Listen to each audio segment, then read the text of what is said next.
So the enemy I mentioned last week that would disguise itself as a pumpkin in the background until a Magman approaches, Alex provided a design for that makes it look more like a Metal, which I think fits fairly well since it's also an enemy that hides itself until Magman approaches. And I spent majority of the week coding and animating the enemy, so now it's in the game. So even though it looks like there's only 2 enemies in this room, there's actually 4 because 2 of these decorative pumpkins are also enemies. So for example, if a player were to enter the room and not know about those enemies' locations, they would immediately get hit by this one here.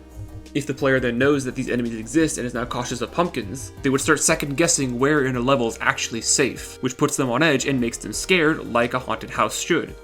I can actually play around with this a little bit and intentionally create setups of these pumpkins that trick the player into thinking they know which ones are the dangerous ones, when in reality, it's the opposite. So for example, in this room, the player would most likely assume that this pumpkin here is the enemy since it's out in the open, it's isolated, and your attention is drawn to it, when in reality, it's the one across from it. I think getting in the player's head and making them fear for their safety, even in an area where they can see the entire room at once, is a great way of emphasizing how this is meant to be a Halloween theme park and a haunted house. Something to note about these enemies is once they appear, they don't really do much, they just kind of walk around. My brother walked in at one point, saw what I was making, and compared it to a pumpkin Goomba, which I think makes sense. Nartuia a while back actually talked about an enemy that she called a Goomba, in a sense, being that it's very simple and doesn't provide much of a challenge. However, I feel like the difference between a Goomba in Mario and a Goomba in Mega Man is you have to directly approach an enemy in order to kill it in Mario, whereas you can keep your distance in Mega Man. So I feel like having a Goomba enemy in this game, that's main trait is disguising itself into the background and surprising the player when it gets close, is the only way that an enemy this simple in concept could actually be a threat.